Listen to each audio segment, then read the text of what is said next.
Hey guys, Karl13 here, and today we are going to review a classic real-time strategy game that is Battle Realms Winter of the Wolf. This review includes a base game and expansion pack in regards to the story.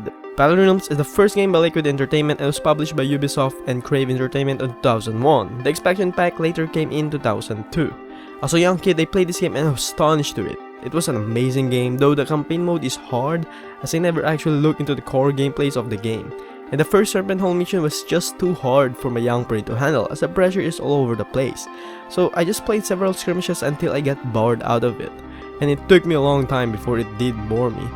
After several years have passed, like a decade ago, I finally got in on GOG for free just this summer sale of theirs, and actually played it again for nostalgic reasons, and oh boy, Battle Realms is still an amazing game to say the least.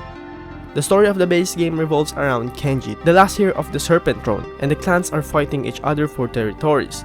Now he is back and he's about to unite the land. The first mission is basically picking your choice of a clan. If you help the peasant, you'd be in the Dragon Clan, or if you destroy them, then you're going to be with the Serpent Clan. Basically, the two clans are the righteous and the wicked respectively, and they are two different clans, even if the campaign maps are mostly the same. Yes, the storyline is 90% or maybe 75% the same, but with a quite different setup like the Zen Masters you will get within the story, and basically how Kenji talks and interacts with what is happening in the story. The Dragon Clan makes him calm and he shows sympathy with others, while on the other Serpent Clan he just wants chaos and he is so violent he wants to destroy the other clan. Anyway, Zen Masters are basically heroes of the clans and you can keep them if you manage to recruit them in a mission and they did not die in that same mission. What I like about the story is they are branched. Before each mission you are given 2 to 3 choices on what province you have to take, and each map differs from each other, giving this game higher replayability if you want to take another path. Though I wish you can repeat certain missions rather than starting all over again if you only use one save file. What I hate about it though is you're always against all odds and there's almost no variety of mission. All campaigns are basically destroy the other clan and that's it. There is no co-op AI in any mission, it's all on you. I guess it's fine since it's a 2001 game, but for me, it would be much more immersive if there's a mission that you have to save a village, or like Shinja with the Serpent Clan and you as a Dragon Clan attacking the Wolf and Lotus Clan. It is one of the reasons why I am so in love with the campaign mode of Warcraft 3, because of those types of mission. Though there are some missions like the first and second Serpent home mission wherein you have to fight 2 clans at the same time. The first one is just a deathmatch, while the other one is you have to fight 2 clans in which they are allied to each other, which is unfair to be honest. About the Winter of the Wolf story, it's basically the origins of the Wolf Clan and how they get away from their slavery from the Lotus, but it is quite short and it is not branched. There are new added units and Zen Masters and some new upgrades here and there, but nothing really stands out about it. But I actually like Greyback's story rather than Kenji's journey. Maybe it's because the Wolf is my favorite clan. Plus, the Lotus and Wolf clans are the 2 unique clans among them anyway. Battle Realms is inspired with Japanese culture and mythology, and it is really obvious at first glance from the intro, from the music, and from everything. The maps are very detailed and very well made, most of them. They are quite large too. In fact, you can actually hide in the corner of the map and it will take several minutes just to find you. Character models are remarkably made for a 2001 game. They are distinguishable at best, but you will notice that the graphics did age well throughout the years, as you can see how blocky they are when you zoom in. The cutscenes suffer so bad about it as it doesn't have a separate animation. Instead, they use the character models and zoom it real close. The voice acting is okay, but there are times that the voice acting feels so forced, but there are also times that the voice acting is just superb and really fits into the theme of the game.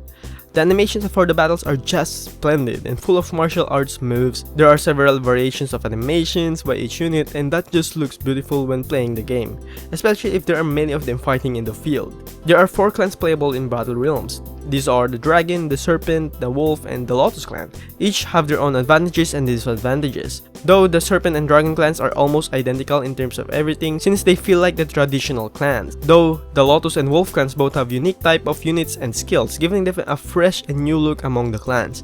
The Wolf Clan is basically the barbaric clan in the game, while the Lotus is mostly composed of abominations and magicraft. Just like any other real-time strategy, you have a basic unit, which is the peasant, and finally this is the most important unit on the entire game. Why? Because they build you buildings, they harvest rice and water, which are the main resources in the game. You can also train horses, and the most important thing is, they are trainable to be a warrior to be used in combat.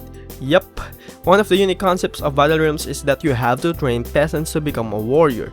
But that is not where it ends. There are 3 training grounds for your peasant to train. You can train them to all of those, and with each round increases their tier by 1. There are 3 tiers, but Lotus and Wolf have a 4th one, giving them a nice variety and uniqueness once again. For Dragon, its 3rd tier, Warrior is the Samurai, the Serpent has Ronin, and the Wolf has Berserker, and the Lotus has a Warlock. But that is not everything. You can build a whole army of warlocks or any 3rd tier warriors, but they can easily be defeated by a 2nd tier army that may even consist of some 1st tier. Since there are different types of melee and range, this can be categorized as cutting, blunt, fire, magic, piercing, and explosive. It has this rock, paper, scissors concept but much complex, and I actually like it. There's a lot of variety to play the game, and even the lower tiers have very useful in battle. You can also upgrade your units, but it comes with a price. Every time you engage a battle with the enemy, you gain yin or yang, depending who you are using. Dragon and Wolf are both yin, while the Serpent and Lotus are both yang. Yin obviously shows the light, righteousness, or freedom, while the yang is the greed for power and darkness. You can also use this to summon Zen Masters if you have a keep, so it gives you encouragement to engage in battles. Also, I love how all units have different dialogues, the background music is nice and very soothing to listen to, and the ambience overall is just great. It is just perfect for its Japanese theme. There's also a map editor for Battle Realms. It is pretty basic and easy to use, but it is also very limited in my honest opinion. You can play around it and use it on skirmish mode. Finally, let us do the verdict.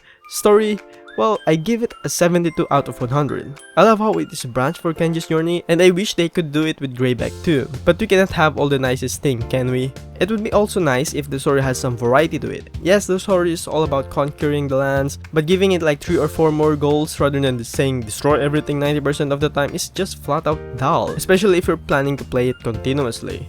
Graphics, I give it a 73 out of 100. From the time it was released, the graphics looked pretty great, and I was really amazed by it when I first saw it, but it did not really age that well, and the cutscenes are just pretty horrible in my opinion. Animations are good though, especially the battle animations. It looks really amazing. Gameplay would be 85 out of 100. It has one of the finest gameplay in the genre. I love it so much that even now it's never boring to play it. Many people say it is imbalanced and the Lotus is overpowered. It is just because the game doesn't have a proper tutorial regarding the weakness and strengths of each unit. But all in all, the gameplay is very solid and it is really fun once you get into it. Sound would be 65 out of 100. The voice acting here is quite mixed. Some parts, well, most parts are bad, but some are quite good. Well, that's just my honest opinion. I never liked Kenji's voice, Shinja, Otamo. They are like really forced. And like when they are having these freaking dialogue things, it's cringeworthy. But yeah, I like the background music and the ambience when I'm playing it. I also like how everyone is voiced out with different dialogues. So yeah, replay value would be 73 out of 100. Like I said, the story is branched and testing everything would take a while. Though I wish there could be a replay mission for the campaign, but then again, the game could be boring after you do a Dragon and Serpent clan. It will be hard to play each clan just to see what if I choose that path feel. The expansion pack though gives some nice addition and everything to play more skirmish games. And now, the verdict is 73.6 out of 100. Battle Realms is solid and one of the finest real-time strategy when it first launched, and even today, it is still fun to play and actually really balanced compared to what others had been saying. It actually sucks there is no sequel for this impressive game. Though there are rumors that there will be a sequel later in the future, we will just have to find out. You can grab it on GOG for $9.99 and I think it's worth it for its price. Though if you can get it cheap, much better. Thank you guys for watching my review for this classic game. I do hope you like it, give it a thumbs up and share it to your friends. Check out our monthly giveaway every first week of the month. Support me on Patreon for more giveaways and reviews. See you guys. Bye!